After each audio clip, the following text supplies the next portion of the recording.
Bagaimana sifat Rasulullah itu adik-adik? Ada yang tahu nggak gimana sifatnya Nabi Muhammad? Ada yang tahu? Nih, Nabi Muhammad itu bersifat sederhana, penyabar, pengasih, penyayang, sabar dalam menghadapi kehidupan. Kemudian semenjak kecil beliau sudah terbiasa hidup menderita gitu. Coba bayangkan adik-adik, di saat masih berada dalam perut ibu, lebih kurang 3 atau 4 bulan umurnya, sudah ditinggal oleh bapaknya untuk selamanya. Adik-adik masih ingat siapa ibunda Rasulullah SAW? Ada yang tahu nggak siapa namanya? Ibunda Siti Aminah. Iya. Lalu siapa nama ayahnya? Ada yang tahu? Ya, Abdullah, benar sekali. Lalu belum genap Nabi berusia 2 tahun, ibunya pun meninggal pula. Sepeninggalan ibunya, beliau diasuh oleh siapa? Ada yang tahu?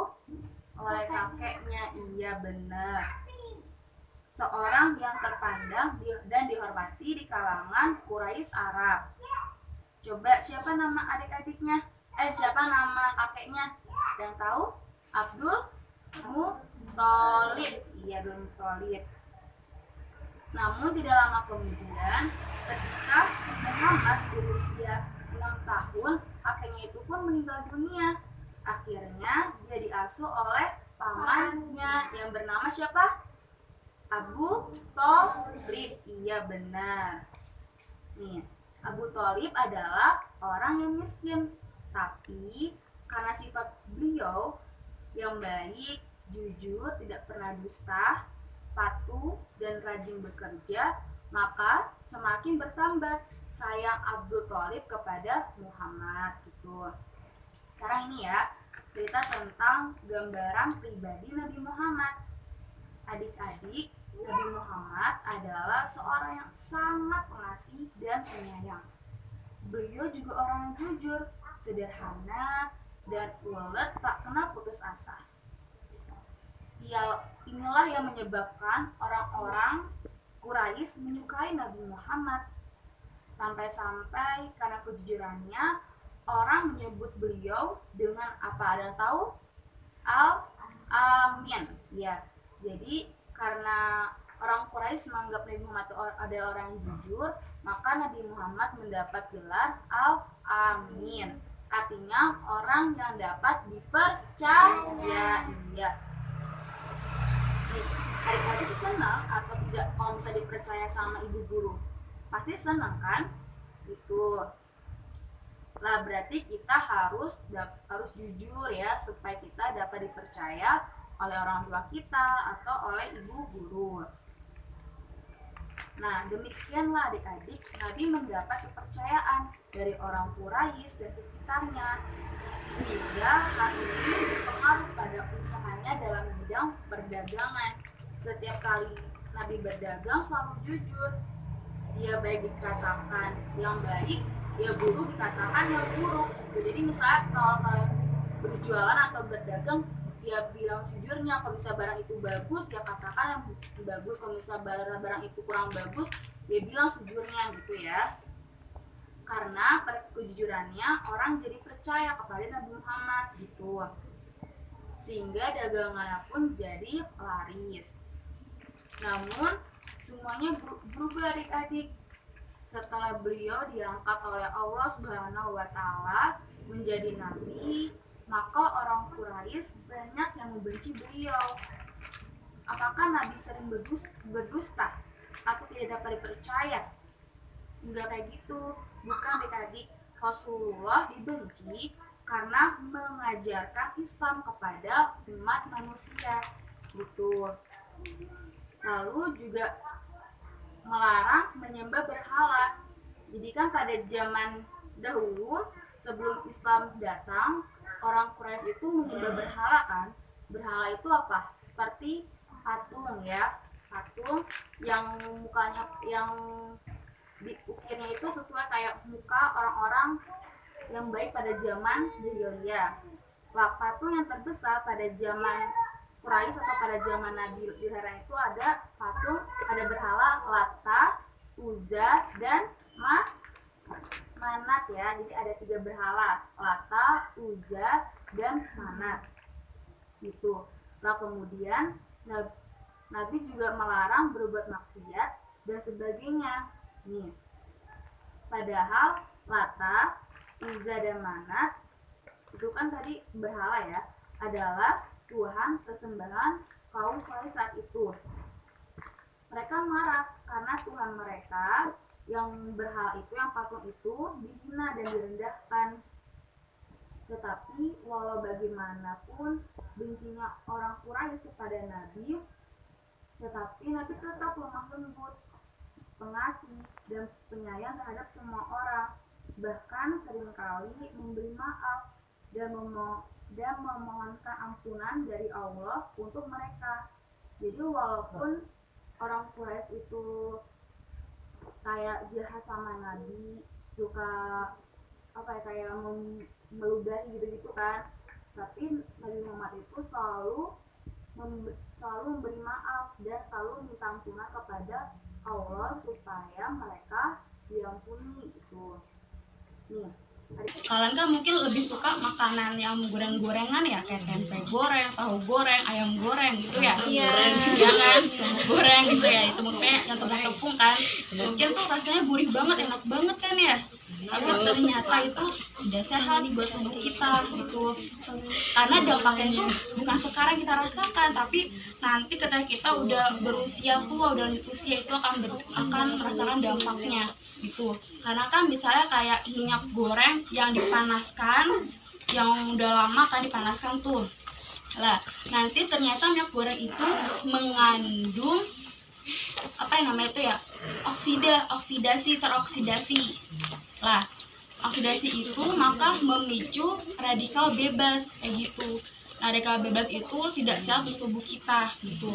Kalau misalnya kita mengkonsumsinya sering menerus, makanan kayak yang gorengan itu, maka ya nantinya kalau misalnya udah tua itu akan kayak mengalami kolesterol tinggi, diabetes, atau jantung gitu kan, penyakit jantung gitu.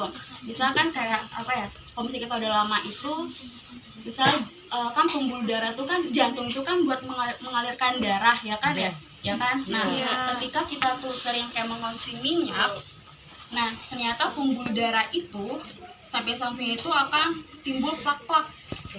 Plak itu kayak apa ya, kayak penyempitan di pembuluh darah. Nah, penyempitan itulah yang menyebabkan nantinya kita sakit penyakit jantung gitu. Itu efek dari konsumsi minyak secara berlebihan gitu.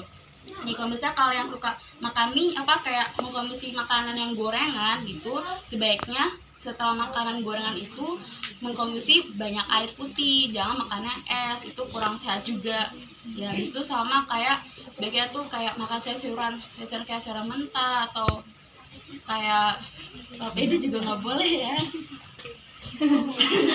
Itu sayur-sayuran mentah gitu, itu dikonsumsi. Jadi untuk mencegah penyakit itu, karena kan sayuran buah-buahan itu mengandung antioksidasi kan ya. Nah, antioksidasi itu untuk penangkal radikal bebas.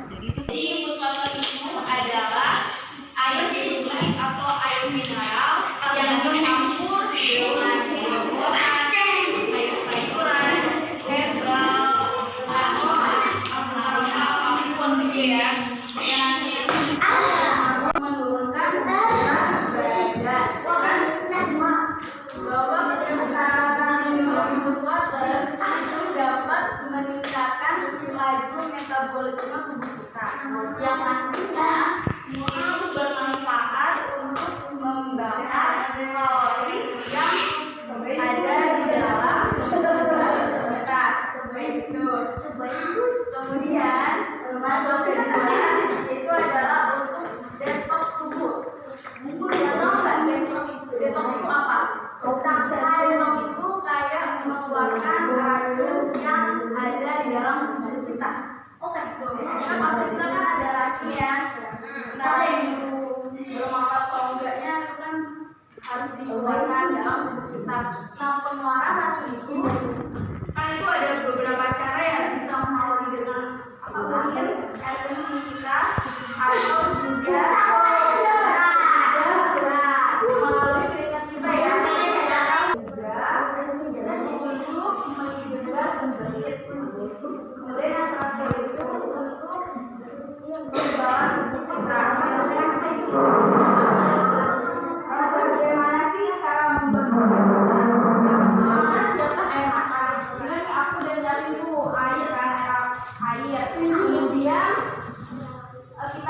Yang mau bahasa lainnya.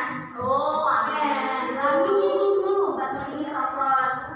Nah, saffron itu yang dipakai itu bukan warna bunganya, tetapi musik bunganya kuning seperti ini. Gitu. Nah, setelah itu nanti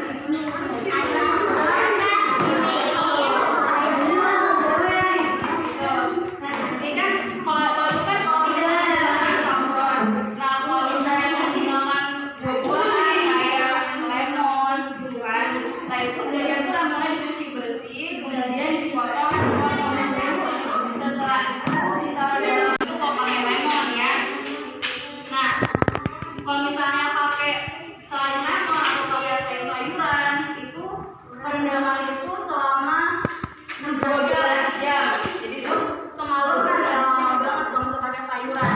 Dan perendaman itu sebaiknya disimpan di dalam kulkas biar awet kayak gitu. Kemudian setelah udah 12 jam perendaman sebaiknya kita kayak buah-buahan atau sayuran rendaman itu diambil. Itu disebabkan kandungannya itu protein. Kemudian ada juga protein itu yang berguna dalam bermanfaat sebagai rasa saffron. Rasa saffron itu kayak gimana ya? Aku juga bingung rasanya. Mungkin waktu diminum pada nggak suka, lama-lama setelah diminum enak itu, biasa aja, sudah terbiasa.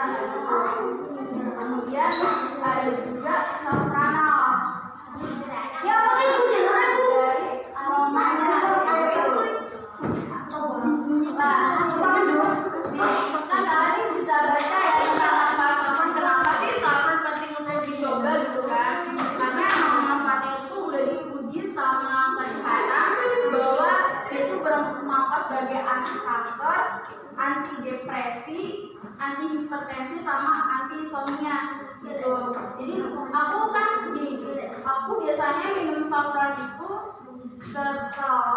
sebelum tidur. Jadi sebelum tidur itu aku bikin saffron dulu, bikin infus kemudian setelah direndam warna kekuningan baru aku minum kayak gitu. Nah, efek yang aku rasakan manfaat dari saffron itu apa ya, tidurnya lebih nyenyak kayak gitu. Kalau aku ya apa lebih tenang, lebih enak gitu. Rasa minum tuh ya begitulah. Mungkin kalau pertama nyoba ya mau enak, tapi kalau lama karena sudah enak ya udah jadi enak, sudah biasa gitu. Jadi langsung sampai aja ya.